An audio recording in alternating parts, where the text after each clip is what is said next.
What up, everybody? For the very first time, I watched A Nightmare on Elm Street. I've always been a Freddy guy. There's Freddy versus Jason. I've always liked Freddy more in that movie. Jason, Michael Myers, Pinhead from Hellraiser, Chucky, all of these iconic villains came out around the same time. And I can't really say that they're all, great, but Freddy is great. He is terrific. The character of Freddy has a lot more depth to it compared to these other characters that just, kill. They don't really talk. Freddy does. His antics are a lot more wild. And there's a lot of build up to the kills, which I really appreciate. And this horror movie did something that I haven't felt in a long time, is caring about the characters that are in the situation. Megan did a pretty good job. I liked the mother and daughter in that movie. But when it comes to horror, I never cared for Jamie Lee Curtis. I did not give a fuck if she got killed or not. I never found her to be that good of an actor anyway. So this movie completely did it for me. To get the pauses out of the way first. The cinematography in this movie it's just different. I thought something was up at the beginning of the movie, and they show the boiler room, they show Freddy putting his gloves on and everything, and it's just this little tiny box, and you can barely see it, and the rest of the screen is black, and I thought my TV was fucked for a second, and then I realized it was part of the movie, and as soon as I did, I was like, I don't really see the point of that, but that's kind of cool. You gotta think of, when the movie came out. I don't know if it was a style choice they went with on purpose. I'm assuming it was, because the rest of the movie's in widescreen. The movie just starts off with a bang. It throws you right into it. You're not even a half hour in, and you get your first kill, which I was not expecting, because the first person to get killed, Tina. For some reason, I thought she was going to be our protagonist, which she is not, because she is dead. The kills in this are vicious, but it's something that the other movies don't have, is, like I said, the build-up to the kills and the creativity. You got Freddy chasing Tina. He could easily kill her, but he just fucks with her.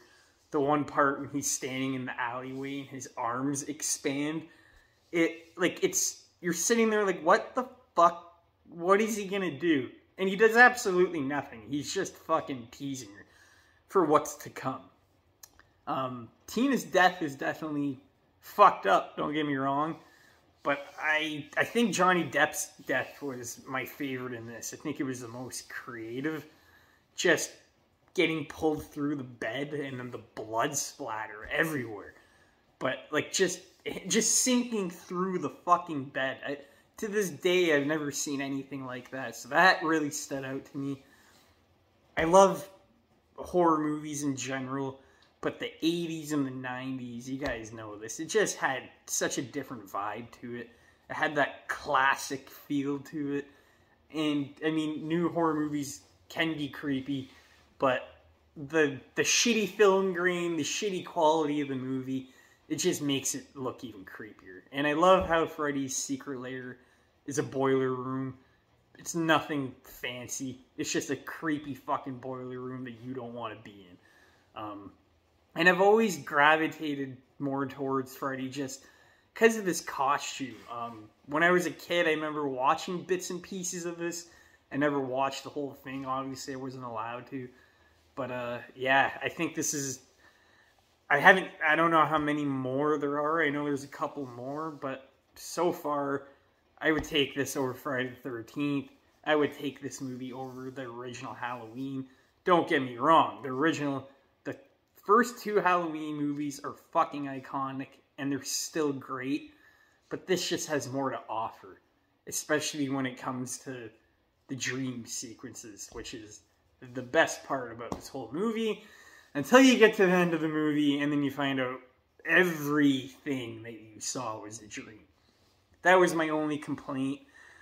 I wish they didn't try to shove two endings into one. I don't know if you guys heard about that, but Wes Craven literally said from the moment that I forget her name. Their actual main character walks out the door with her mother, and she sees her friends, and then you're supposed to think they were just gonna leave it up to the imagination, and then they kind of show her friends, and then they show Freddy coming back and killing her mom.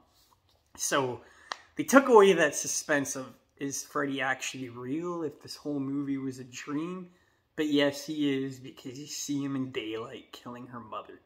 So that, I wouldn't say butchered the ending, because there's the first part of the ending that I like, but it literally feels, which they did 100%, they put another ending in on top of the original ending, and Wes Craven said that he originally just wanted, to leave it to our minds, which I would have liked a lot better, but they did that so they can make room for sequels. Either way, I think they could have done it. It would have, the original ending would have made this movie more of a standalone, but obviously they're going to milk it.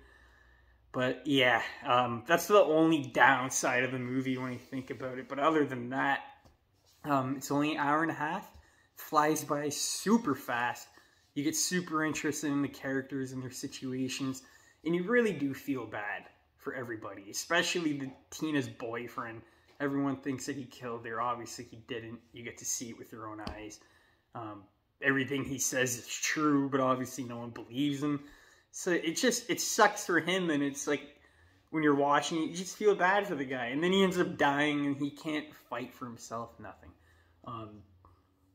What I think this movie did the best was making those, before you get to the end, those dream sequences are just so goddamn good.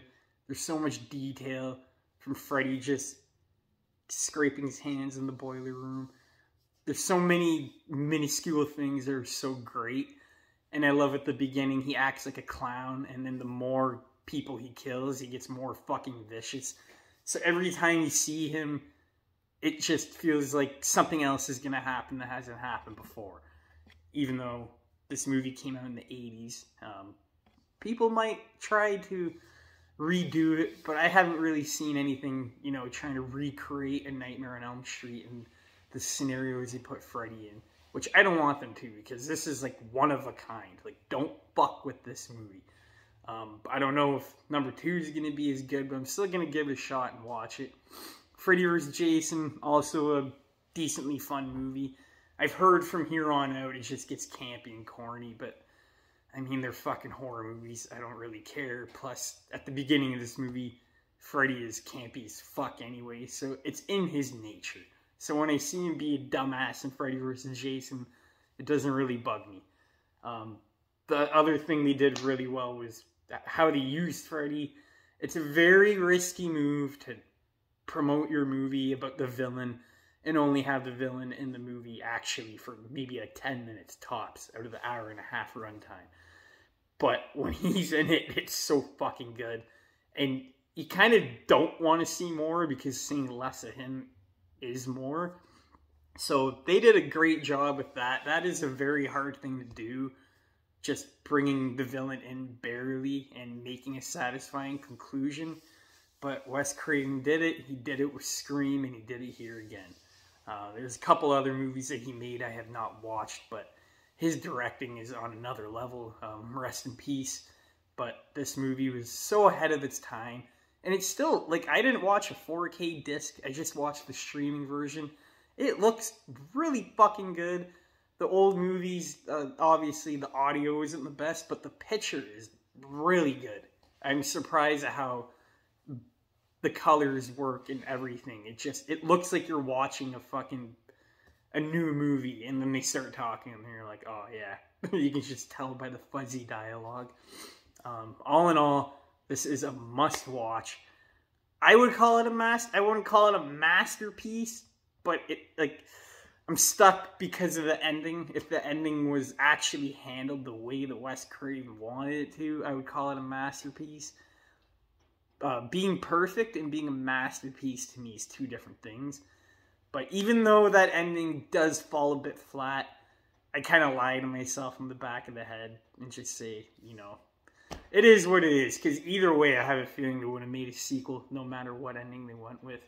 it confused me. The 1 minute, the girl fights off Freddy. She tells him that she's not scared of him. Boom. I don't know if he dies, but he vanishes. Doesn't seem like he's going to come back.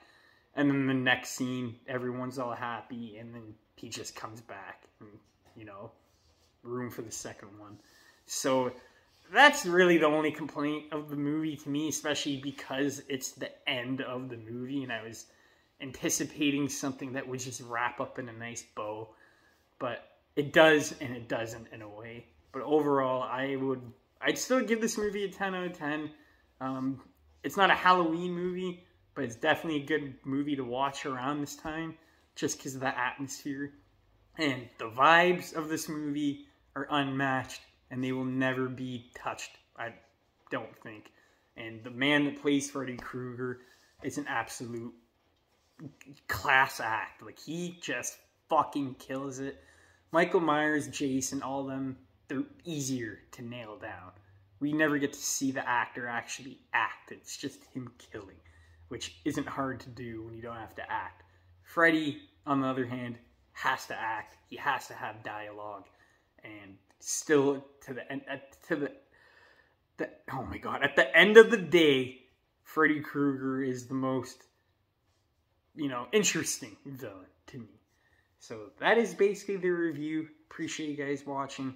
I'll be seeing Five Nights at Freddy's tomorrow night. I'm pretty excited. I know it's not rated R. I don't really care if there's blood in it. I know it's aimed for the kids and teenagers, but as long as it's a good movie, I'll be happy. Appreciate you guys watching. We're almost at 200 subscribers. Let's keep pushing. I'll talk to you guys later.